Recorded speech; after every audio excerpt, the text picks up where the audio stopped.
Okay. Hello and welcome to today's panel. Over the course of the last 2 weeks, the International Forum had very interesting panels and presentations. Today, I have the pleasure to moderate another panel with 3 intriguing presentations. So our first presentation is going to be done by Adéle Adendorff. And then we have the second presentation, which is a group presentation, which I introduce them like just when the time comes. And then another presentation by Letícia Simões. So Adéle, Dr. Adéle Adendorff lectures visual culture studies, digital culture, and media fine arts in the School of Arts at the University of Pretoria. She obtained her PhD in fine arts, specializing in curatorial practice from the University of Pretoria in 2017, with the title, The Princess in Veld, Curating Liminality in Contemporary South African Female Art Production. Currently, she is a postdoctoral fellow focusing her research on the intersection between motherhood, queer studies, and feminism against the backdrop of the post-digital era.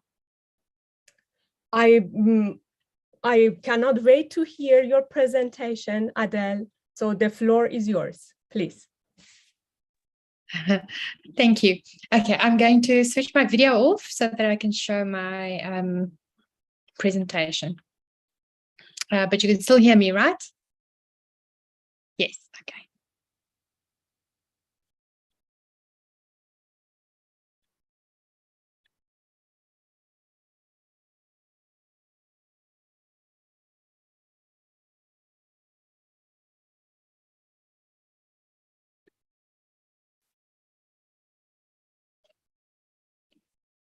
Okay, so the title of my presentation is The Intimacy of Motherhood, touching on a theory of relational identity.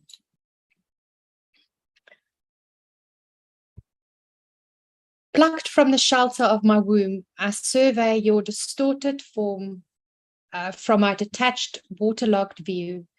I need to hold your viscous body to my chest. I yearn to feel you. This is our postpartum, they say, the beginning of our separation. Cleaving. How contradictory that we are now closer apart. I swaddle, enfold, enclose, and preserve you. I uncover, expose, reveal, and present you. I obscure, veil, disguise, and append myself. I give way, withdraw, deduct, and detach myself. Reprise. We add, subtract, adjust, perform. I gently caressed your skin, exposing the grain of mine. My finite contours give way to yours as we explore our motherness. So, feminist discourse from its critique of binaries to post-identity sentiments remain insufficient to account for complex, dynamic, and diverse identifications of motherhood. To contend with these myopic perspectives, I expand the limiting views of mothers in society. I proffer a relational view, a creative interpretation of motherhood contingent on proximity liminally suspended between mother and child, a placenta of sorts, if you will. Critically, I work from the assumption that identity is understood via visuality. To challenge limiting notions of motherhood, I propose a different way of looking that denounces oppositional thinking. To this end, I prioritize haptic over optic vision, offering alternative ways of viewing mothers. Drawing on these theories of haptic visuality, coupled with the unique embroilment of mother and child, I tender a sensual rather than objectifying way of seeing, gazing without staking a claim, a reciprocal and relational exchange. Through the mother and child's proximity, I envision an alteration of the self, other, and the world, thus proposing new visualizations of mothers. My experience of becoming a mother catapulted my life into splendid chaos, as every strand of expertise and knowledge about myself gained prior was rendered irrelevant, out of place, and inconclusive. Nothing about this instant transition to motherhood felt natural or instinctual. Adrienne Rich's often cited words rang truer than ever, as I too knew more about the air we breathe, the seas we travel, than about the nature and meaning of motherhood. Taking my usual recourse, I turned to literature to untangle my mother identity. Working from my feminist stance, motherhood and feminism kept butting heads. Andrea Liss highlights this experience too in her 2009 book, Feminist Art and the Maternal, noting that the feminist mother is an oxymoron. Dedicated to critically exploring the complexities in visualizing feminist motherhood in contemporary art and visual culture, Liss investigates notions such as nurture, empathy, and sacrifice for children, questioning why these very same categories render women passive and ultimately unfeminist. As I veer between tearing and healing, revealing and concealing myself, attempting to reconcile feminist ways of being and my desire to mother my child, I cannot help but wonder why mothers are conceived of so narrowly when all human life on the planet is born of women. Is it inconceivable to nurture my child and my career simultaneously? Can I not have empathy with my child while writing compassionately about the other? Why is it frowned upon when I sacrifice parts of myself for the sake of my daughter, but venerated when I do so for the sake of art or academia? Are all these qualities, albeit amplified by mothering, not admirable and so desperately needed in our overwrought and disjointed societies around the globe? I agree with Liz when she calls for creative transformations of the maternal into a new erotics that breach the mutual exclusivities that have separated motherhood from personhood, professionalism, and self-knowledge. Due to the limit on time, I will merely plot out my argument while fleshing it out as best I can. In brief, I argue that the proximity of the mother-child enables a relational view that offers a revised way of looking at the world, ourselves, and others. From this close-up angle, relying on haptic visuality, I disbar patriarchal notions of motherhood, drawing on my lived experience as a mother. I also challenged the West's ocularity, offering a different view of motherhood, discrediting oppositional thinking and opening up new ways to think of others. The term haptics has become well known lately, mainly concerning developing new image technologies. In its fast expanding impulse to inspire fields as diverse as physiology, psychology, sociology, and the arts, the haptic, in its most basic sense, is associated with exploring the sense of touch. Derived from the Greek haptikos and haptistai, meaning to grasp or touch, the term haptic was imported from physiology by the 19th century art historian Alois Riegel. Riegel understood that perception is not objective, but rather subjective, necessitating the supplementary intervention of thought processes. Riegel distinguished haptic and optical vision, noting that optical vision offers a view from a distance, allowing one to see forms in space, as they appear fixed to linear coordinates and an exterior point of view. In contrast, haptic visuality evokes a multisensory engagement with imagery by articulating kinesthesia and tactility. To produce a sense of touch via the eyes, the object or subject must be in close relation. To see haptically, Laura Marks explains that the eye tends to move over the surface of its object rather than plunge into illusionistic depth, not to distinguish form so much as to discern texture. It is more inclined to move than to focus, more inclined to graze than to gaze. I explore haptic visuality to augment our understanding of vision beyond the patriarchally inscribed oculocentrism venerated by Western society. Chris Jenks notes that vision is lionized amongst the senses and treated as wholly autonomous, free, and even pure. Exploring a trajectory of the history of visuality in Western thinking or the scopic regimes it accumulated is not central to my exploration. Suffice it to say that looking, seeing, and knowing have become perilously intertwined.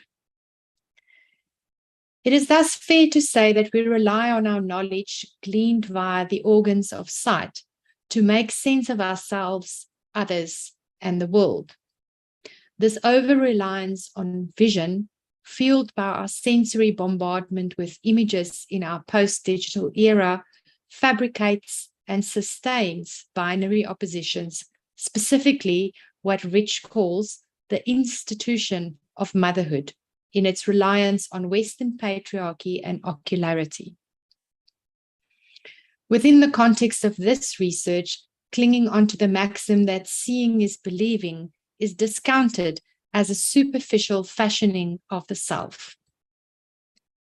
Whether gazing into the trompe-l'oeil screen of augmented reality or looking at a filtered selfie on your smart device, or watching a weight loss video that is simply too good to be true, the fallaciousness of sight has been exposed long before the advent of digital technologies and before we turned a corner towards the era of post-truth. Therefore, my eyes' failure to provide definitive proof of identities, as Amelia Jones contends, compels me to explore alternative ways of seeing in the hope of offering a revised view of what a mother identity may hold. Several research studies of late have indicated that effective touch fosters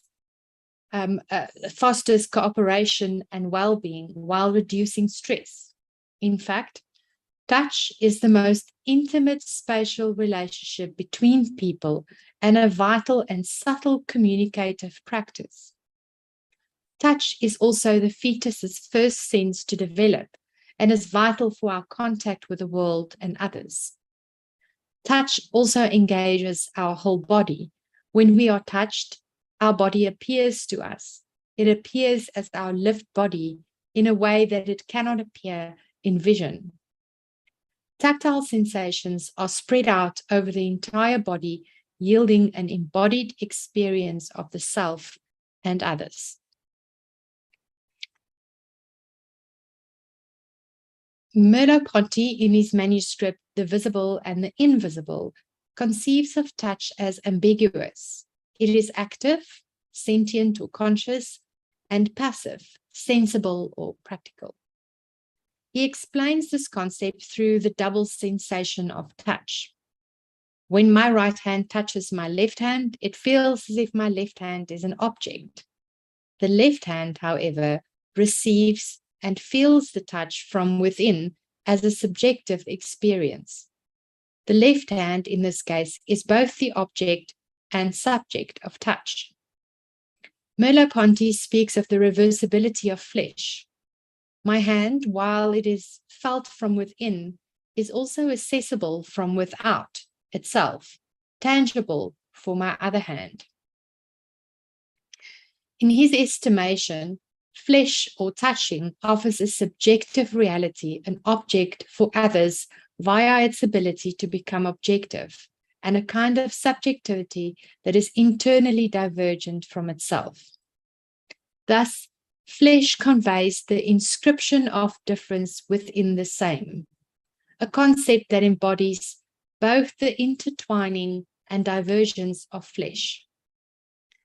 Thus, capitalizing on this, I rely on Merleau-Ponty's suggestion that she who sees cannot possess the visible unless she is possessed by it, unless she is of it.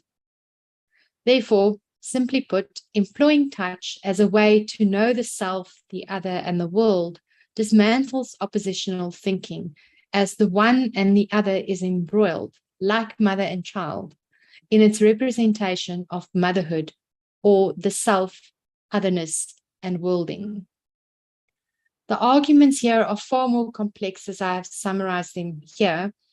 To conclude, I'd like to point out that it is through this relationality or double sensation that touch, in particular, the kind of close-up engagement between a mother and her child, whether in utero or after, their pressing upon each other while transitioning between object and subject positions, it is that that sculpts motherhood.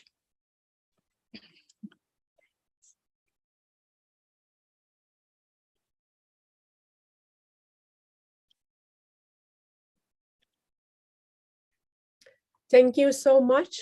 It was very wonderful, very interesting. Wow. So thank you.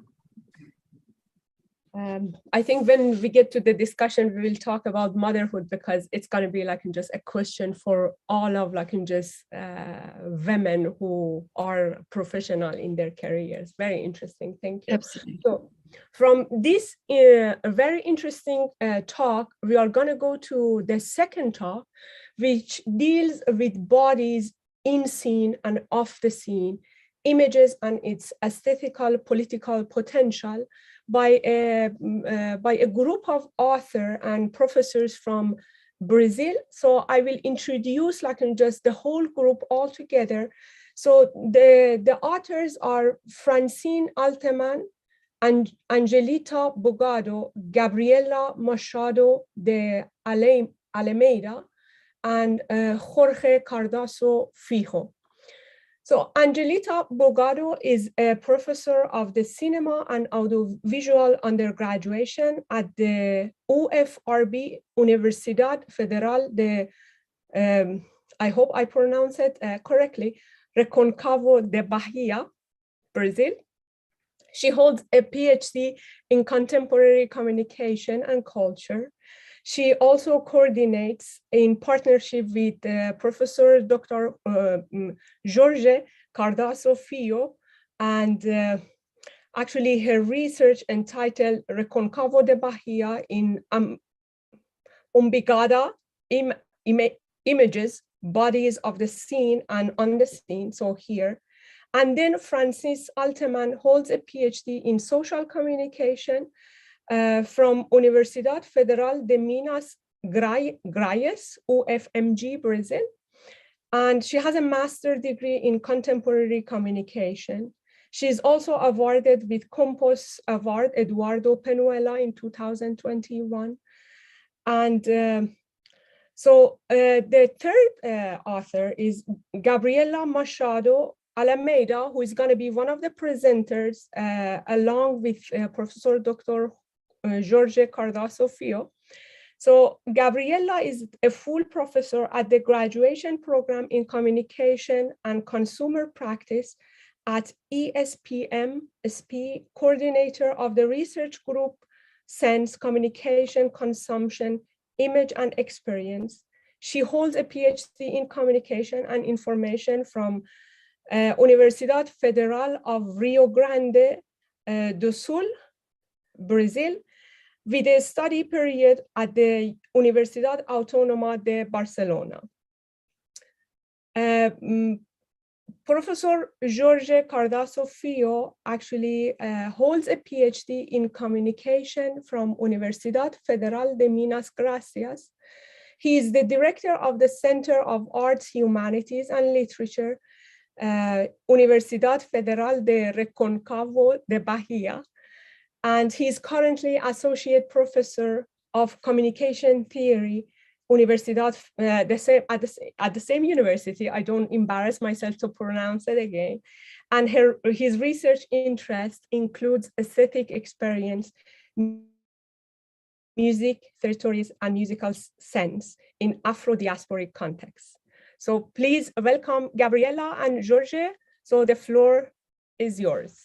Please go ahead.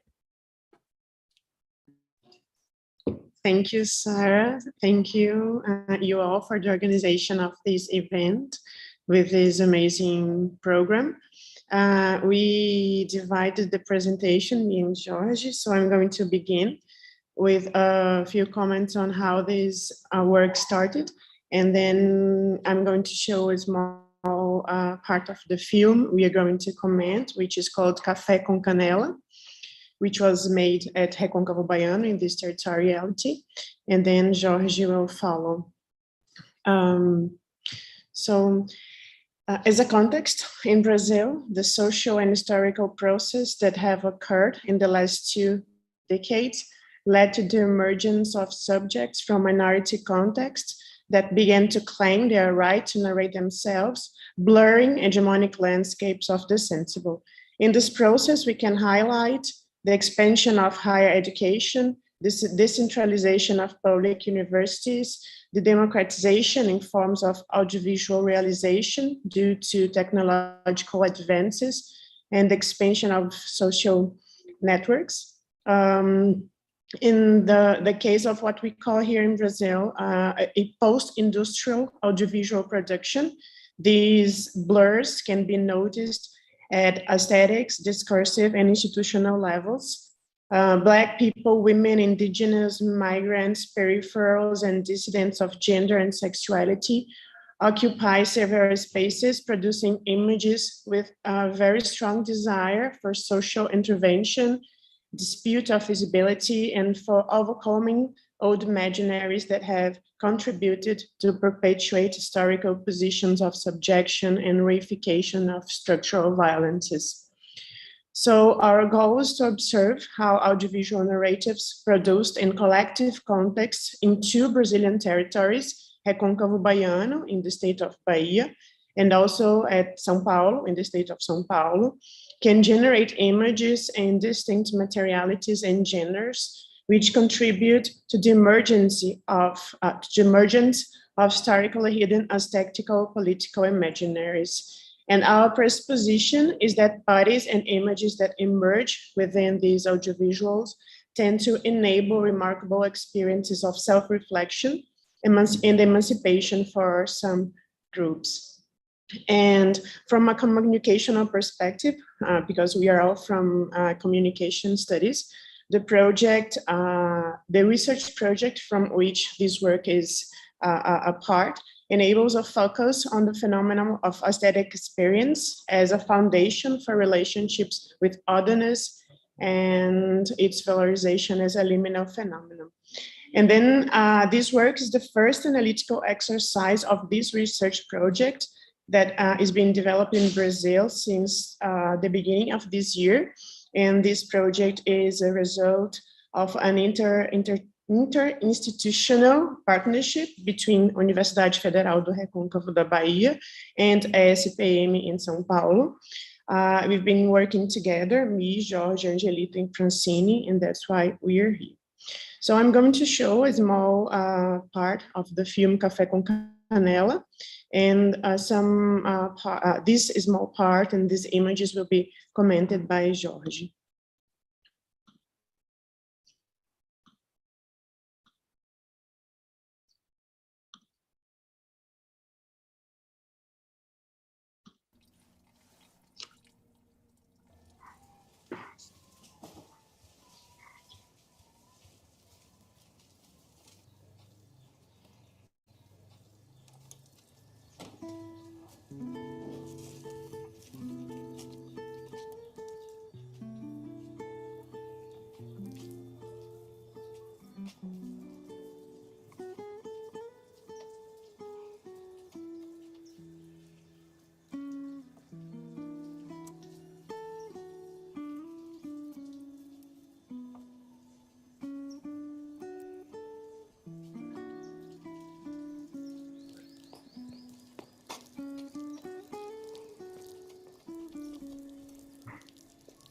Violeta, minha flor.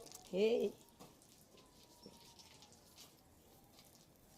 Bom dia, Cida. Bom dia.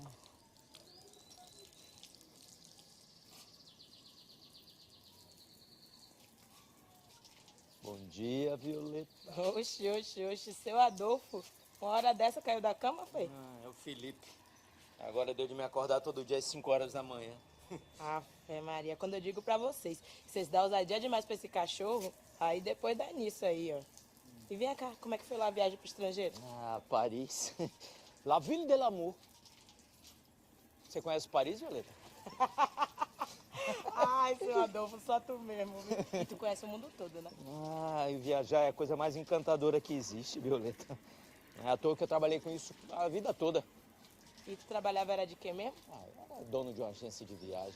Eita, que massa. Olha, seu Adolfo, tu tá me tirando de conversa e eu aqui perdendo toda a minha clientela. Tchau. E tchau, rei Felipe. Bom trabalho, Violeta. Valeu. Ai. Tá regando as plantinhas, Cida? Ih, Violeta, nem vem que eu já acordei de ovo virado. Oxe, mulher, já ouvi falar do negócio chamado aquecimento global?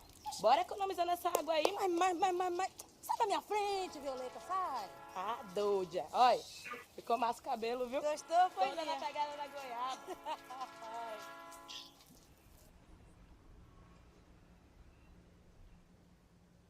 Ô filho, você precisa comer, meu filho. Ó, se você comer, a gente dá uma volta lá fora. Já vou comer mais uma colher. Paulo, ajuda aqui. Já deve ter comido bastante aí, Margarida. Não comeu não. Já falei que eu não tô com O fome. aviãozinho.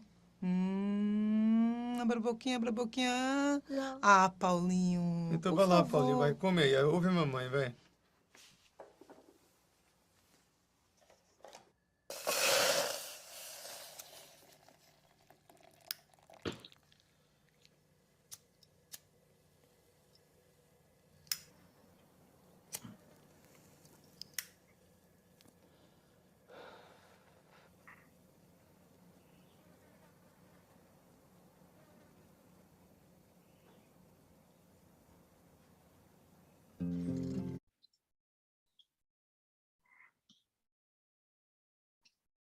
Jorge. Thank you, Gabi. I will continue now from here. I would like to say just that it was very important to see Adele's presentation in the beginning, because Café con Canela has a lot to do with the theme that Adele was exploring about motherhood. We saw here in this frames that Margarida, she mourns because her son was dead for a few time ago, and we see in the movie that she is in this process of mourning and in the grief, in the sadness, because her son was killed. So I will share with you my screen here. I hope you can see it.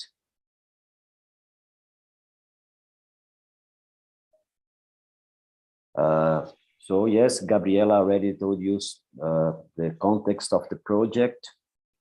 We were seeing these scenes here. They are very important. I will come back to them lately, but I will now try to explain you why we put the title of our article, "Bodies in Scene and Off the Scene." Yes, the notion of body of scene and in the scene was built from the mise-en-scène concept from Jean-Louis Comolli. And however, we brought to the concept the relations of life, art, on and common, territory and film space, incorporating to Comolli's thought the dynamics of life responsible for giving birth to the audiovisual corporality in its performances of the scene. We think that not only the bodies from the actors and the people that are in the scene, but also the bodies that constitute the scenes, for example, the art direction of the film, they are important to the experience of what we are dealing with this narrative. So in those scenes that we see, the first one, where Violeta, Cida, and Adolfo and Ivan are together, we can see something that is very typical from the architecture from colonial cities in Brazil. They are kind of glued to each other. And in this kind of scene here, we can see that the doors shows us 3 different spaces. Yes, it's a kind of editing resource, but when we are in this kind of city in Brazil, we can experience that this kind of commonality, that is something that we share together, it's a kind of a way that the narrative can show us in the scene how it works. So the cities of Recôncavo, such as Cachoeira, São Félix, and Muritiba, are the stage of the filmic narratives. However, the territory in these works is not presented as a backdrop for the photography or for the performance of the characters. Recôncavo goes far beyond a beautiful landscape, performance, plot, and aesthetics are amalgamated with and in the experience of ordinary life.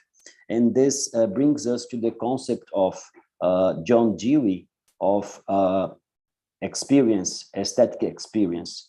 John Dewey, he tries to explain us that arts and daily life should not be divided as they were in the classic and philosophical literature. So in this scene here, Violeta is picking roses, Cida, she is washing the sidewalk, and Ivan is saying goodbye to Adolfo, and he is going to work. They all talk to each other and share experiences. By a trick of montage, these characters are in the same frame, and the spectator is inside the 3 houses. The boundary between the inside and outside of the houses and between the houses is blurred. The aesthetic brings even closer what is already clinging, amplifying the experience of the practice of love. And now we are trying to share with the thought of Bell Hooks, the practice of love. In Margarida's house, in the other side, the bereaved mother of Café spends much of the narrative trapped in the past among the memories of Paulinho, her dead son. Grieving, longing, and immeasurable sadness prevent her from loving and being loved. Margarida's axé is suspended, prevented from circulating.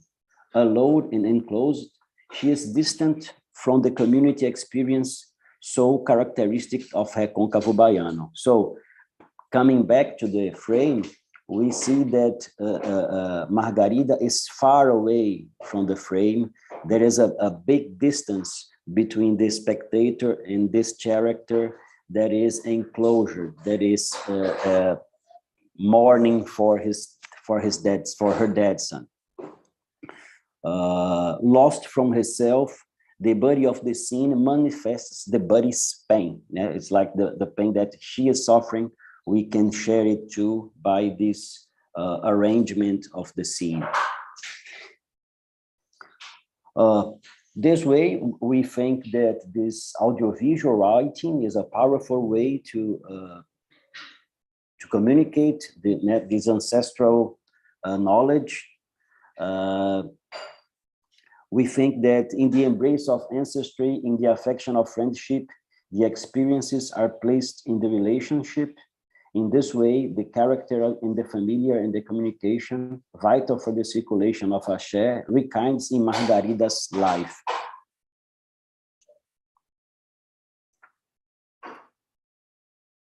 The social and communitarian life in this territory is not dissociated from the artistic experience, but it's the surviving histories of ancestry, in the religion's codes, in the musicality of the atabaques, in the ways of the samba de roda, or in the smell of the palm oil that perfumes the city in the late afternoon. The body is environment, the environment is body, and both are filmic and territory. This is very important for us. one crossing the other, an artistic experience capable of organizing the sensitive regime.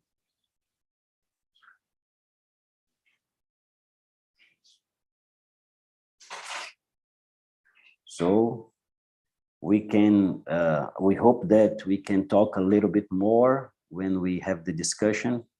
Thank you very much.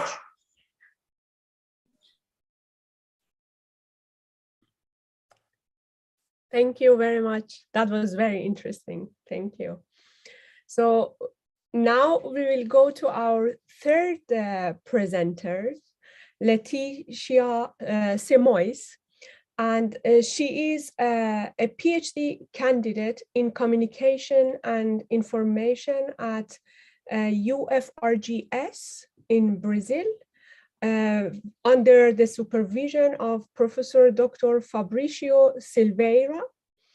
She is currently in an academic mobility at the University of Porto in Portugal in the Department of Literary and Cultural Studies.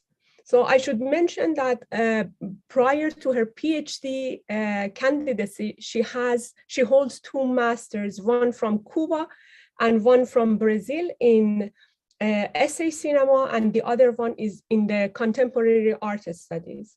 Her PhD research investigates autobiographical writing in the cinematographic field based on contemporary Brazilian short films made by Black women. Her hypothesis is that whether this narrative strategy, very identified with the diary, could be constituted as a practice of resistance through a writing of affection, experience, and self-fabulation. Her title for the presentation today is Travessia, the audiovisual fabulation of a malunga being. Thank you so much, Letícia, and please welcome. Thank you, Sara. Thank you, everyone. I must add that I have a daughter of 1 year old. She was supposed to be at school, but she didn't go. Her night was a little bit of a suffering, and she's going to present with myself. Don't worry, it is always good to present with companies, so no problem at all. And the panel started with motherhood, so. Well, thank you for the presentation. So my presentation debates the short film Travessia by Black filmmaker Safira Moreira. She's from Bahia, as I'm also from there, and I'm also a filmmaker, aside from a research investigator in cinema. This article was part of my PhD research, as Sara put out, which investigates short films by Black filmmakers in Brazil. This presentation today is one article of my thesis. So, Travessia is a short film by Safira Moreira, which is a filmmaker from Bahia. And Travessia is made of 3 big sequences, 3 main sequences that I'm going to present today. It's a short film from 5 minutes, and in the end, I'll put the link for everyone to see with English subtitles. So the short film begins with a photography that Safira Moreira found in a street fair in Rio de Janeiro, which consists of a Black woman holding a white baby. And we know the name of the white baby, it's Tarcisinho, but we don't know the name of the woman, of the Black woman. So the short film Travessia contains 3 sequences. In the first, the one that opens the film, we see fragments of a Black body dispersed in a photograph. A little later, we will understand there is an image with the following caption: Tarcisinho and his nanny in Dias d'Ávila, 15 of November 63, where a Black woman holds a white baby. And as we go through the fragments of the photograph of Tarcisinho and the woman without a name and the Black woman without a name, we hear a poem by Conceição Evaristo and the voice of the director's sister, the dancer Inaê Moreira. My great-grandmother's voice echoed as a child in the ship's hold. It echoed laments of a lost childhood. My grandmother's voice echoed obedience to the white people, owners of everything. My mother's voice echoed softly, revolt. Deep in other people's kitchens, under the bundles, dirty white clothes on the dirty road in a slum. My voice still echoes perplexed verses with rhymes of blood and hunger. And my daughter's voice runs through all our voices, gathers in itself the mute, silent voices choked in their throats. My daughter's voice gathers speech and action, yesterday, today, and now. And then we go to the second sequence of Travessia, in which the second sequence of Travessia begins in black, where we hear the voice of the director's mother, Angelica Moreira, talking about the few photographs that exist in her family. In fact, her memory is about a wedding, a ritualistic occasion that demanded this type of financial expense. In the film, Angelica justifies that access to the photograph demanded a high cost, impossible for Black families in Brazil, except on very specific occasions. Existence and images was something inaccessible for Black families. And while we listen to Angelica's voice, talking about the other occasions in which she remembers being photographed, marriages and birthdays, the also Black director, Tuani Medeiros, which is a regular contributor to Safira's work, appears showing homemade photographs of other Black families.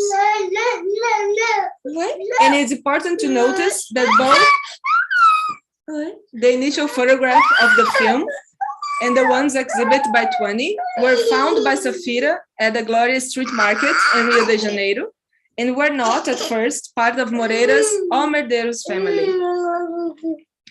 And then comes the third sequence of Travessia, in which the last sequence of Travessia articulates a return of the image to its realistic place as an object created by a man, in this case a woman, capable of stopping death. Images are invented for these Black families who have had their place, and the cult image is stolen by an economic and political structure. So Safira invited Black families to have their portrait photographed for the film. Portrait images to be hung in the middle of the room, posed, performed, and that were not produced by the media strategies of social networks and Instagram profiles in order to conquer thousands of followers. These are not images that were created by the dominance of the market, but perhaps can be seen as a resistance to its trick. So, the narrative subject wielded by Safira in Travessia, for me, as I see, can be seen as a rhizomatic subject, as a tree subject, so to speak. If we can look at the cinematography gesture, Safira described the imagery of Tarcísio Lenin in history. We do not know, at the end of the day, the name of the woman, but we see her and we recognize her as a part of ourselves, as Black women, creating a shared memory about the photograph in conjunction with the poem, by invoking her mother's memorialistic account of the lack of printed memory, the lack of portrait memory. Safira also asserts itself as a being in searching of its own remembrance. Arriving at this conclusion, memory is a collective construction. No one remembers anything alone.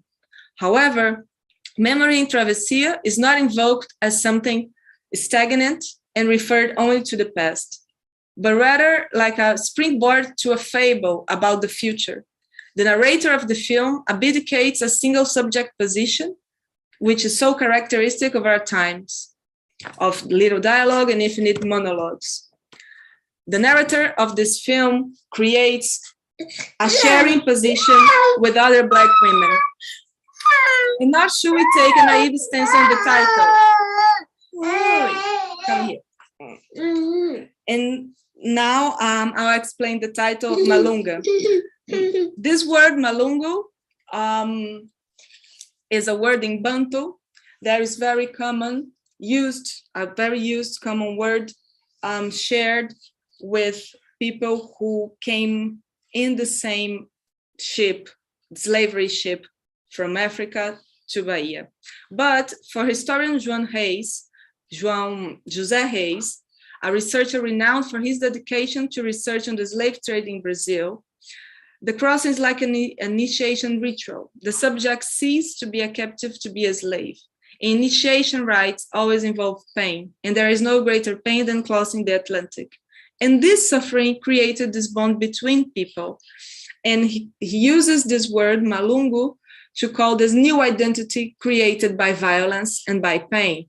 But this new identity creates some kind of brotherhood, sisterhood between these people that share the so violent experience.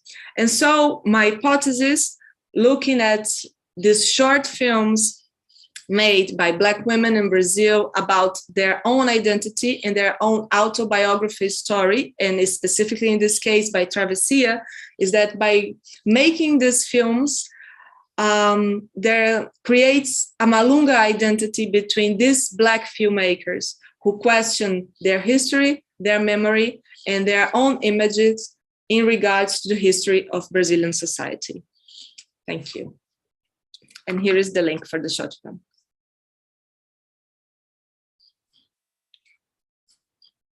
Let's see, okay.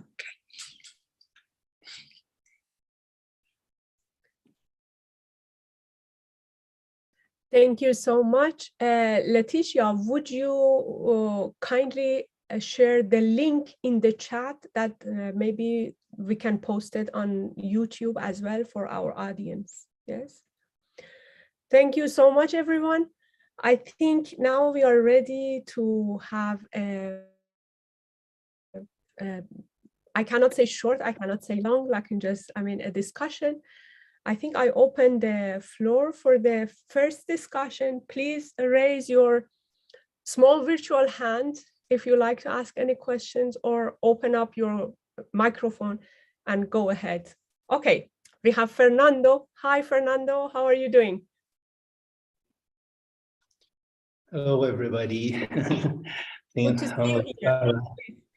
Thank you. Well, I'm very happy to be here, and this is a very beautiful table, beginning talking about motherhood and ending up with a baby there with her mother. It's beautiful. Well, what I want to, it's a comment, perhaps for the three of you at the same time. Because I was yesterday talking to Ricardo Aleixo, who is a Brazilian poet, and he was talking about silence as a legacy of an Afro-diasporic imagery in Brazil. And I don't know if I am very much influenced by the talk we had yesterday, but I saw this in the three presentations, and perhaps you could comment on this. First of all, in the work of Jorge and Gabriela and the group, I think this is very strong when we move from this colonial architecture to the other scene that you present, the mother at the table. I think silence, as well as absence, is very strongly presented, not represented, but presented in the scene that you mentioned.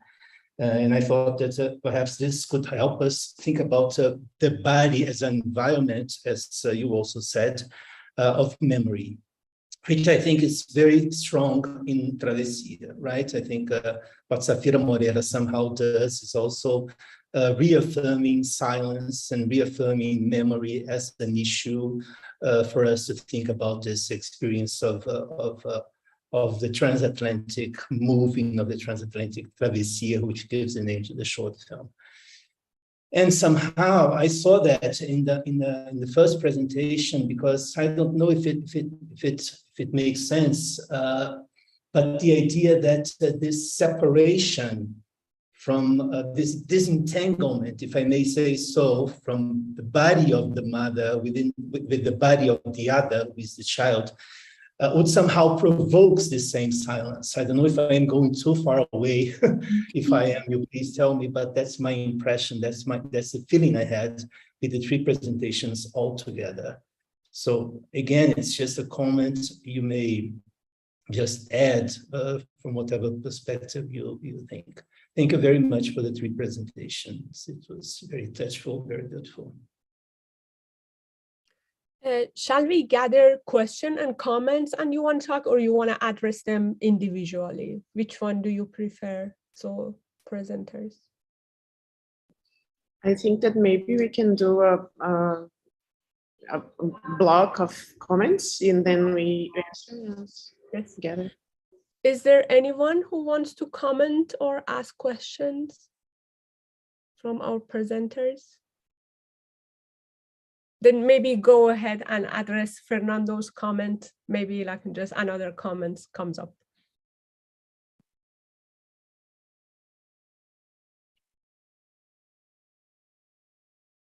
Adéle, would you like to start? Yes, I can start.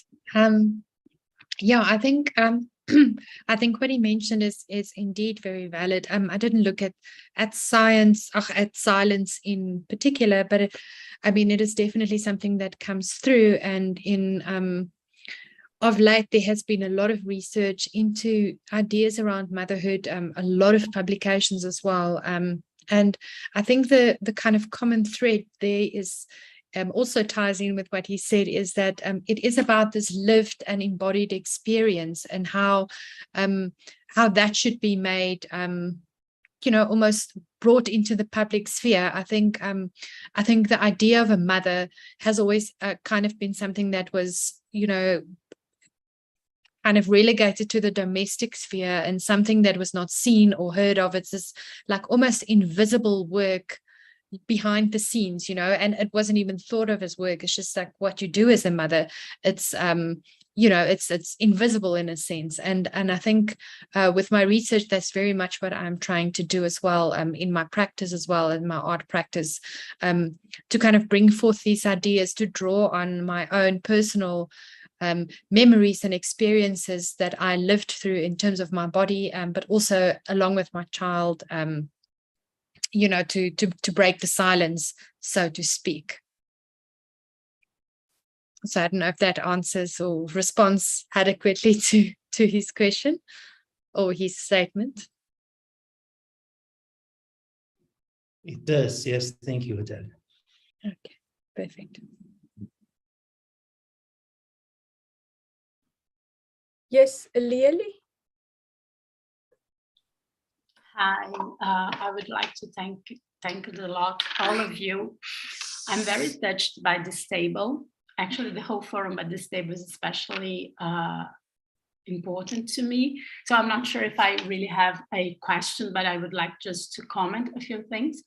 I really started like the way that you started the presentation, because we came from a white mother presenting the relationship and bringing up questions to the, let's say, to the hegemonic feminism, and questioning this way that the hegemonic feminism treats motherhood and bringing your relationship. And I really like the way that you put the optical thing and the concepts to break the patriarch and the Western way of looking to a motherhood. And then we end up with Letícia and her daughter. What's the name of your daughter, Letícia, please? It's Azul, which means blue. She's most very welcome at our panel. And so we end up with Letícia and Azul talking about a nanny, a Black nanny, a very common, unfortunately, situation in Brazil. And I think how important is for us to think about motherhood in those two kind of sense, because when we think about Brazilian situation with Black women taking care of white women, and this is structure where the woman that takes care is doing a work, a job, but is not the mother. And for a white woman, a bourgeois class, usually that's what she does. She gives away her kid. Okay, I'll give you, can you wait a little bit? No? You have to, just a minute. Okay. to you. And then for white women, it's a job to bring the relationship with the child, and to state that we can take care of our child and establish a relationship. So I think there is not an opposition, but two ways to look at motherhood and see how the differences we made socially by the way that in Brazil, for instance, we raise the child for high class. I've never had a nanny in my life. I do raise my child, and I know that for a Black woman, the taking care of a child is something very powerful, because it's also the best way for you to continue a culture. So I think, and then in the middle of the presentation, we have the movie, and I immediately recognized a Black woman that had lost her child. So because of the environment and the context in Brazil. So I don't know if it's a comment, but if it's there's no question, but I just think it was so powerful, everything that you brought. And inside the academy, we have the opportunity to discuss and talk about motherhood, childhood, and those decolonial issues. And I mean, it's just a big thank you for your presentations. That's what I want to say.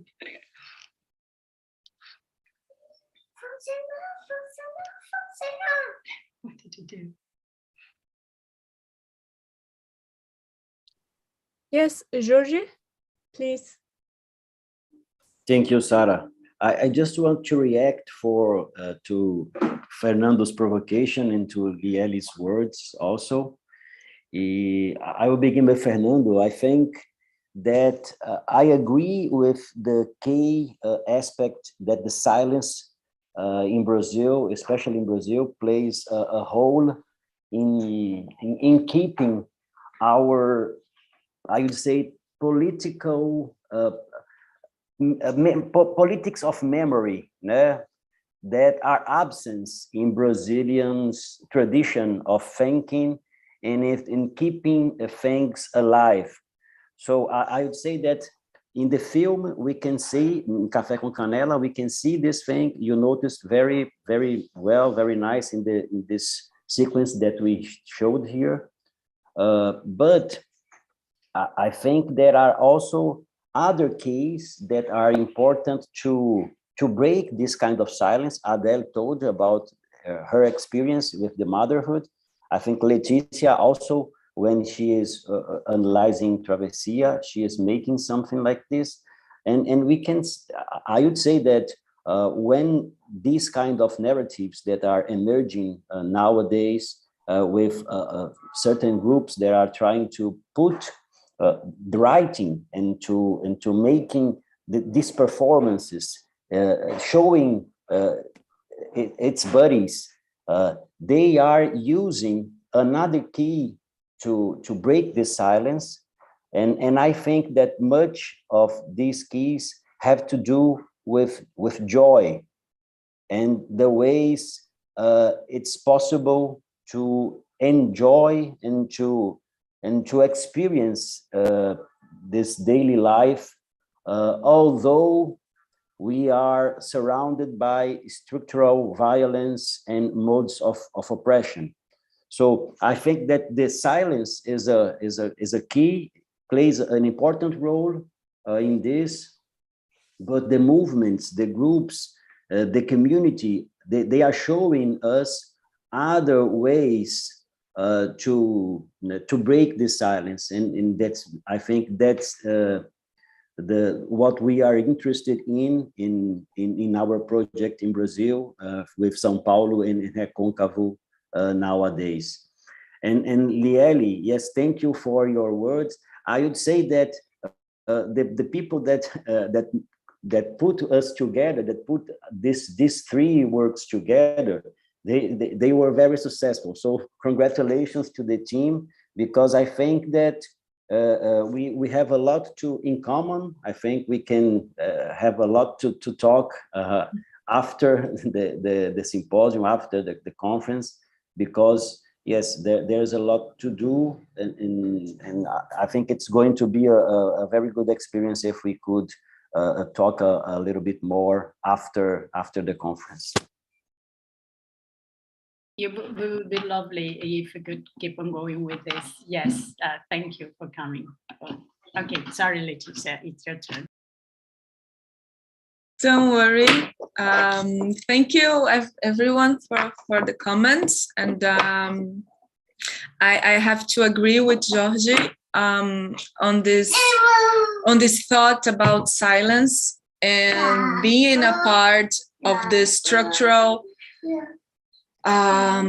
memory or construction of memory in Brazil. But I do think that there has been going on some movements, especially on the cinematic field, in the pursuit of the joy, as Jorge said, and I do think that these recent movies, as Café com Canela, as Travessia, as also República by Grace Passot, they are like movies who search for their identities or the writing of their identities for beyond the silence and beyond the violence. There are possibilities, which I think there are different ways of writing this silence. For instance, like Travessia is a short film of 5 minutes, and the third sequence, which is the most, beautiful one, with the photographs being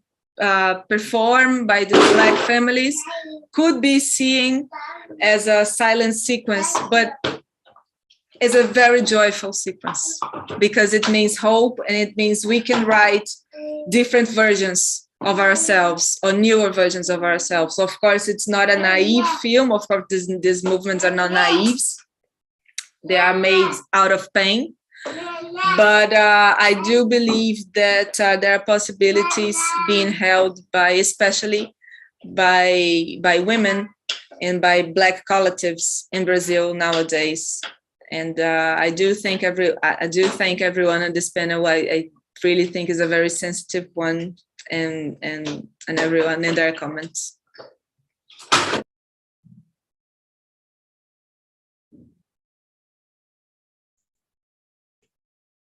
Do we have any questions on the YouTube streaming or any other questions that we have?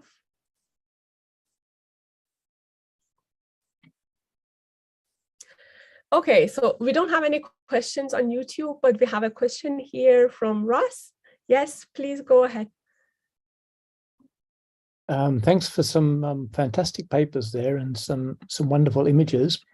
I was very struck at the beginning by your use of the idea of proximity, and that is something that some of us here in Tübingen are thinking about at the moment. And I was also struck by the proximity of children running around the place, and how they have a tendency to break all the boundaries and push into zones where official discourse says they have no place to be. But at the same time, what we're talking about is a medium that is extremely distanced. I mean, we're sitting in different parts of the world here, and I'm just puzzling at the moment over these different combinations of proximity and distance that we have in this very situation, and that of course are a part of the relationship between parents and children. You know, I mean, at some stage they have to leave home and make their own way, and just curious to hear whether you'd like to keep on riffing on that idea of proximity, which is for us at the moment one of the most interesting ways of rethinking a lot of issues in cultural studies and above all politicized cultural studies. Yes, so I don't have a specific answer to your question, but yes, I am actually looking into proximity a little bit further. I think the way I see the world. I'm in South Africa as well, and you know, although my skin color is white, I have lived here my entire life in a kind of post-colonial state. So I am extremely aware and empathetic about you know, all the racial and colonial concerns that is here. And I mean, as I'm sure you all know, in South Africa, it is still a very crucial issue, and it's something that's still mostly written by your skin color, in a sense. And I find that that is something that is extremely limiting. So my reason for, although I looked at motherhood, because that's something that is key for me, and it's kind of where all of this started to make sense to me. The idea is that it can expand beyond that, and proximity, I think, is the key to actually overcome those differences.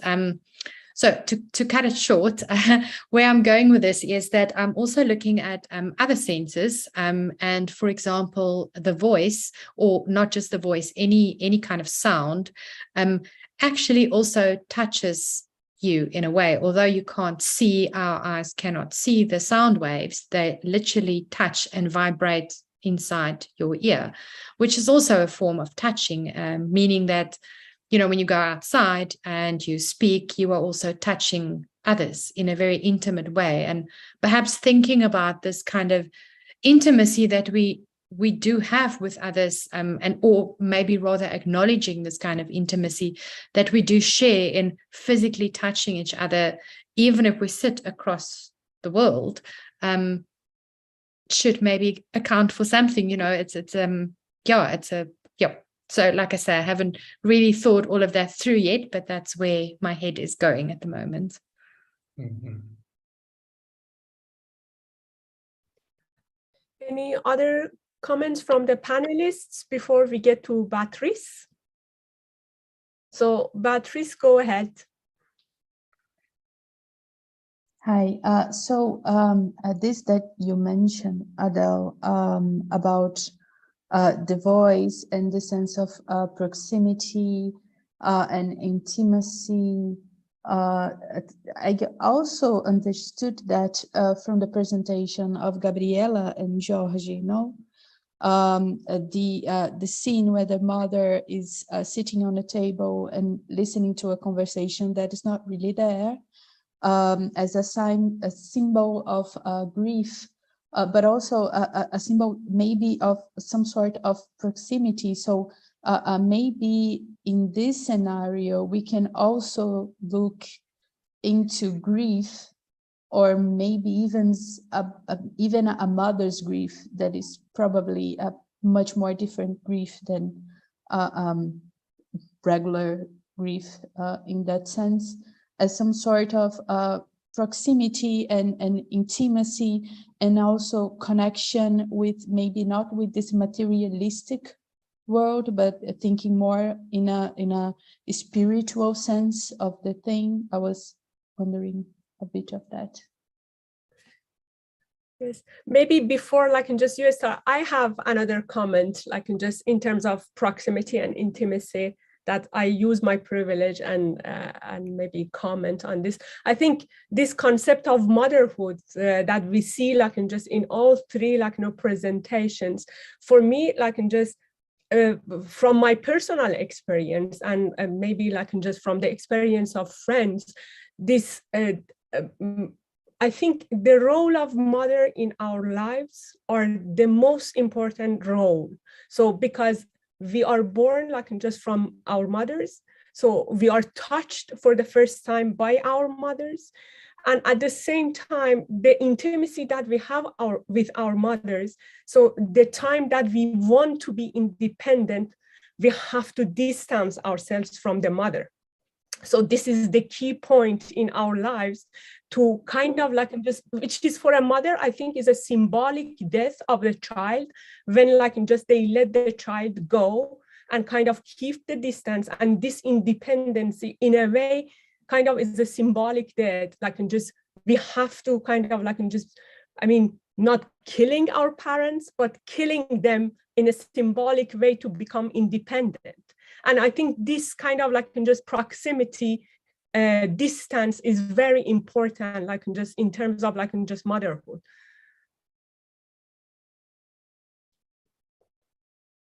So that was my comment. I think we have Lieli, Fernando. Maybe I collect the comments and then you can comment on the whole block. Lieli? Okay, thank you. I'm gonna add some observations in your comments, Sara, if I may.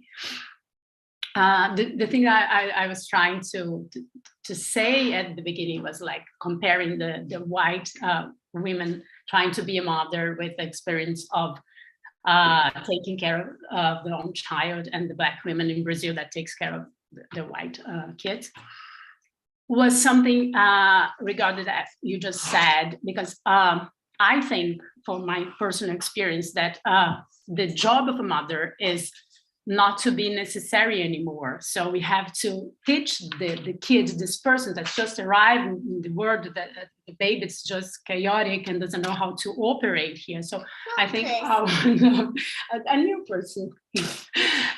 So our job is to teach them how to do and to do our best to tell them how this world, works. And then after that, they are ready to leave. And that's the tricky thing, I think, with this to establish a kind relationship. Because when they go and they don't need us anymore, the only thing that rests is this bond that we create. So I think it's being a mother or taking care of someone is a special place in life where we can put our own perspective and create new ways of relation. And that's when we can break, if you're conscious about what you're doing, that's when you can break patriarch rules and social rules. And in a micro relationship, not in the macro one, but in the small, in everyday. I think this is super powerful and it is related to motherhood. That's how I think in a daily basis, that we can undo these structures that we are trying to do here in the academy by thinking and bringing, I think that's why I think this panel touched me so much. That was my comment. Thank you. Fernando?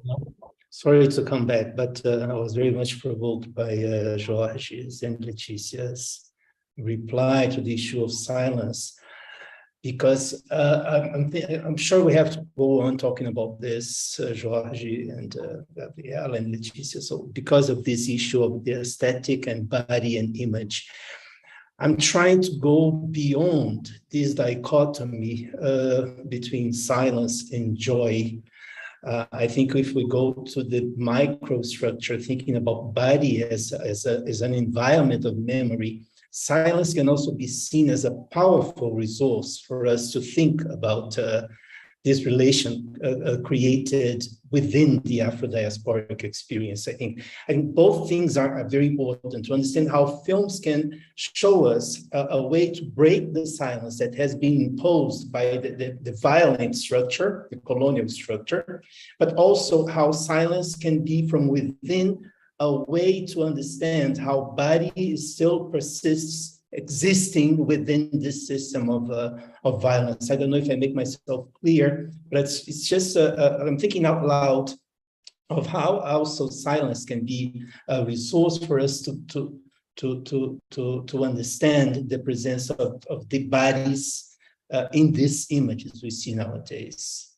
That's all, and it's just like thank you. Thank you so much. Gabriela, please.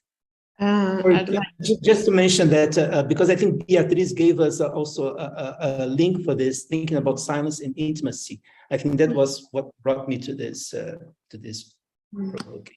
Yeah. I just would like to add to this conversation with Fernando. In the case of Café com Canela, there is a very important issue within the film, which is the fiction itself. because there are very specific things about this film, which has to do with a certain way of talking, with regionality, with a kind of a very specific performance of the everyday way of speaking in Bahia. And this is very artificial in the film, but in a very deliberate and conscious way. And there is in this unnaturalness, be it the conversation of the people in the streets, or be it in the silence of the mother, something which is the reivindication for the right of fiction. And I think that this is really, really important also in a political way, which is, I wouldn't say denying, but offering some other elements to aesthetics and narratives, which for a long time came with through the keys of testimony, documentary, and etc.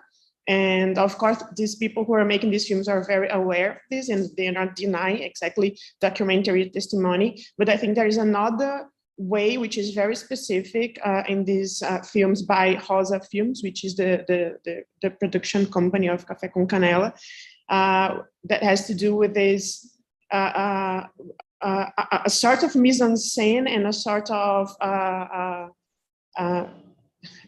putting characters in relation through speaking and through touching and through a certain kind of contact, which has to do with a reivindication of fiction, which is very important for Café com Canela.